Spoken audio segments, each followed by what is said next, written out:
accepting to speak to us. And welcome to the Meet the Leader interview for Wongozi Institute.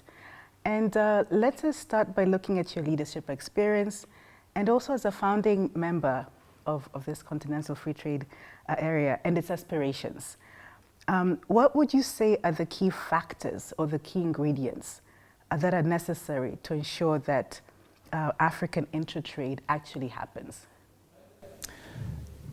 First of all, let me take this opportunity to thank you very much for having me.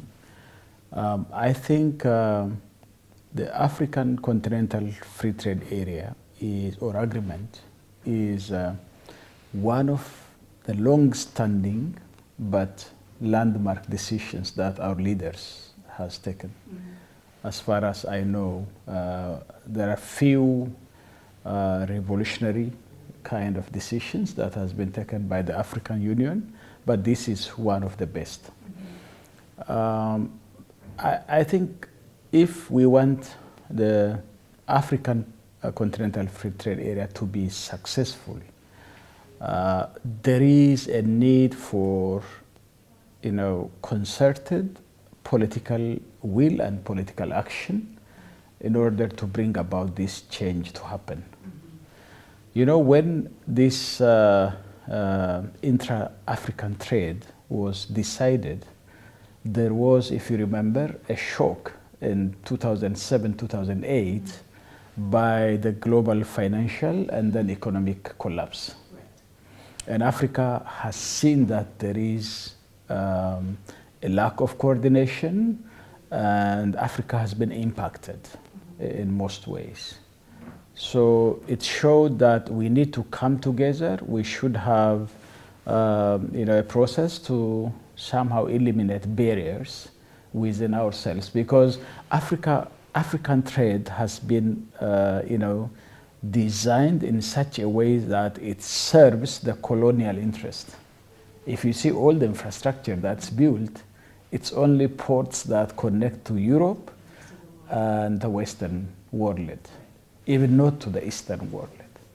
So I think this all shows that we have to redesign our system so that intra-Africa trade takes shape. So our leaders has made that commitment, and by now I heard it's 47 countries has subscribed. But nevertheless, the implementation is backbreaking, and you need to have a political weight always put on it, and so that it will smoothly be implemented. So political will is, to me, it's number one. But free trade agreement is not only of political nature, it has technical nature as well. So we should have the capacity to look into the technical aspect of free trade management. Mm-hmm. There are a number of issues that our people has to understand what it all means. Mm-hmm. And then that needs kind of technical expertise, explaining properly and unlocking all those binding constraints that impede the implementation of these holistic and wholly strategic decisions that has been taken. So I think both political and technical will and actions are very important. That capacity is needed. Oh, absolutely. And so maybe let's go a little bit deeper into the political will aspect. I think the commitment is there. We said 47 out of 54 have ratified. But how can countries balance their own national interests versus the larger regional goals? I mean, because we have been talking about this, and this discussion has been there for a while. But sometimes, there's a tendency for us to introvert, to look at ourselves. How can countries now delicately try to strike that balance between, like, for example, Sisi, us as Tanzanians, vis-a-vis Ethiopia? Yeah. Yes. I think this is one of the pertinent questions we have to deal with. But the good thing is, Africa does not, and in a large amount, is not trading with each other. So mostly, say 60–70% of our trade is extra-Africa, not intra-Africa.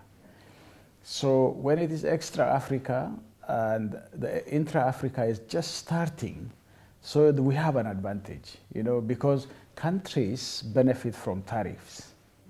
When you eliminate tariffs, their internal income reduces. And even some part of the society, sections of society might be dislocated and affected. So, but the good thing is our intra-trade is still in a nascent stage. So it's a beginning. So that impact is not so deep when compared with extra trade we are doing. So that's one of the advantages. Nevertheless, it has an impact in some countries, some sections of society. So we need to explain the current short-term problems vis-a-vis the long-term advantage we are going to secure because of this agreement and its implementation. So, people should see also strategically what's going to happen, and somehow you have to bear that kind of impact that's coming for short term and tolerate that in order to get, the larger benefits, the larger picture in the future for our children, even in our lifetime. Right. Very short. So I think we have to compare those things, but I believe it's not so much deep in such a way, looking into a balkanized Africa, and there is no continent that has grown when there is lack of intra-trade. If you take Asia, for example, very much connected, and you see 60–70% of intra-Asia trade is taking place. And when you take Europe, it goes up to say 80% of intra-trade. So Africa is still only 2% or so. So we have to move fast. If we want to be successful in extra trade, we need to also be intra-African trade. And the larger we are, the more integrated we are, the more we can compete in the global market. Otherwise, we remain poor and we remain destitute for a longer period of time. So in order to avoid that, we need to sacrifice somehow in the short term to get that benefit that Africa also catches up with other continents. Thank you, Your Excellency. And I think that you've spoken also now at the national level, but you've also started to touch about now translating all of this now to the citizens. How does the regular African citizen on the streets of Accra, the streets of Addis Ababa, the streets of Cape Town, Dar es Salaam, understand what this continental free trade area is? How does that now need to be translated down so that we can get that buy-in from our people? Because we also need to get that for it to work. What needs to be happen? What does that mean for the political level to be able to translate it down to the people? Exactly, that's the main issue. Trading is all about, benefiting our own people. That means, if you have to trade, it's not only eliminating the barriers, be it tariff barrier and non-tariff barriers, but it's all about producing tradable goods and services as well. So if that means we move transforming our economy from just an extractive economy into a productive economy, that has a ramification to employ in a productive sector a huge number of citizens. So the benefit comes when there is proper trading of our goods and services. And if we can transform our economies, take, for example, the current forum we are making now on agriculture. So if we can transform our agri-food system, it all means that we work on all the value chains to transform it, and that should include our young people, as you mentioned, the streets of every cities we have, unemployment that is, and lack of jobs in our continent, that has to be addressed. And then if we transform agriculture and agribusiness and agri-processing, it all means that we can create decent and dignifying jobs to our people. So that's the benefit, the trickling benefit that our people get. But you have to explain that. You have to be true to your, to your commitments and make that happen. That doesn't mean that every country can make it. It needs leadership. It needs both political leadership and bureaucratic leadership. It needs the private sector to be dynamic in every country.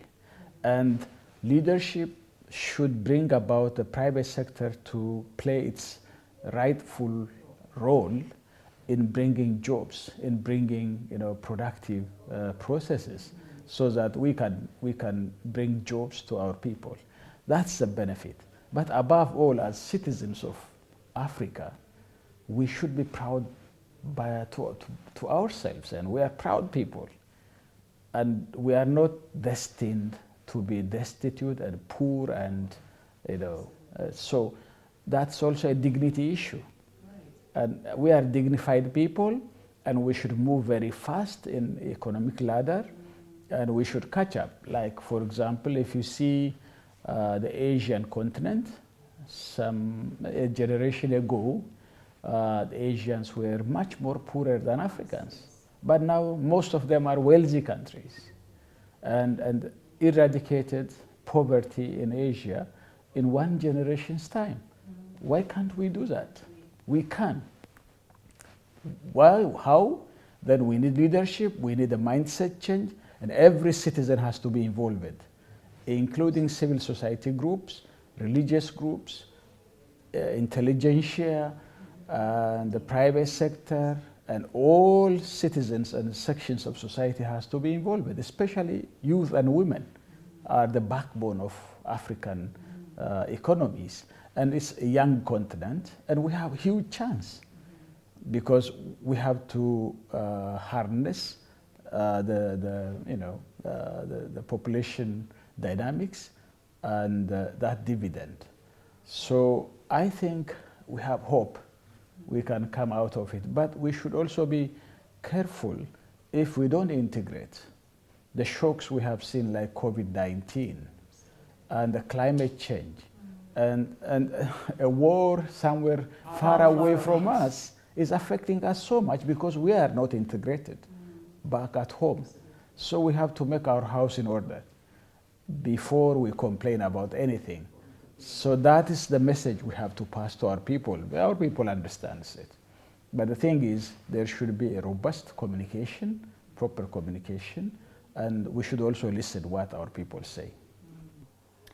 Thank you so much for that, Your Excellency. You touch on a lot of things, and one issue that you've spoken on is what we've recently gone through as a globe, and of course for us as a continent in terms of COVID-19. I was reading and I saw that you co-wrote with His Excellency Obasanjo, who of course is here with us today in this forum. You co-wrote a paper titled COVID-19 Response Must Target African Agriculture and the Rural Poor. So this is of course particularly important for this year's theme here at ALF, but why did you point specifically to agriculture as a sector? Why did both yourself and His Excellency Obasanjo say that agriculture must be re-looked at and re-examined post-COVID? And actually, the COVID-19 has exposed our weaknesses. And as an agrarian society, we are not a manufacturing society, as you know. But as an agrarian society, we were exposed that even our agriculture is not functioning well. And it all shows that we were importing $50 billion of grains from outside Africa. See, that could have been a mobilizing factor to our people if we can produce at home.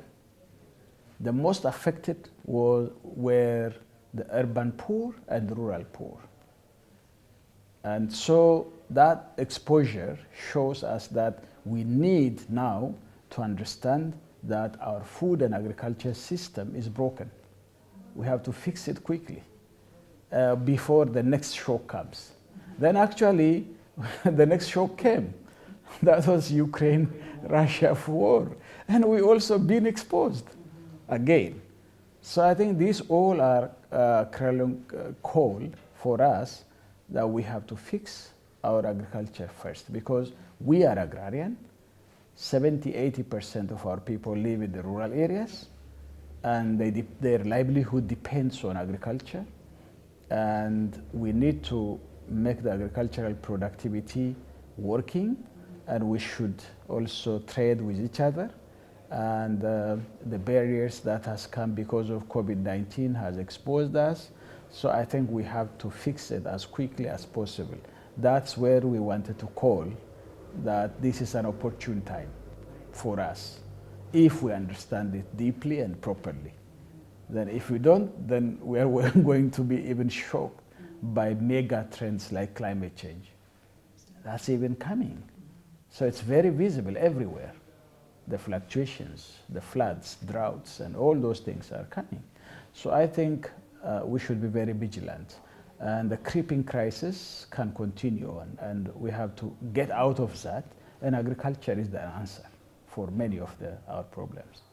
Okay, so thank you for that, Your Excellency. And now linking that now to the theme, and linking that now to this forum that has brought us to Ghana this week.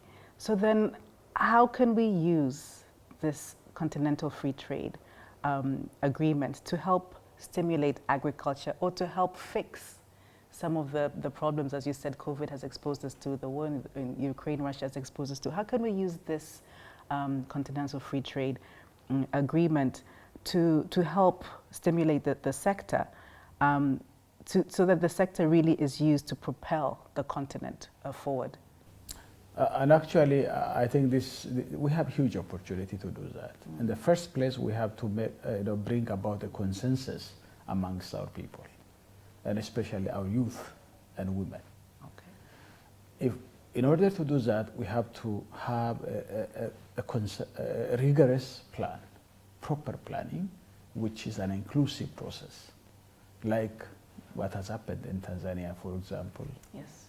Mobilizing the young people and making agriculture attractive, and then addressing all those bottlenecks in every steps of the production process and marketing and processing processes, and the government sitting at the driving seat, and then the private sector as an engine of growth being involved in it.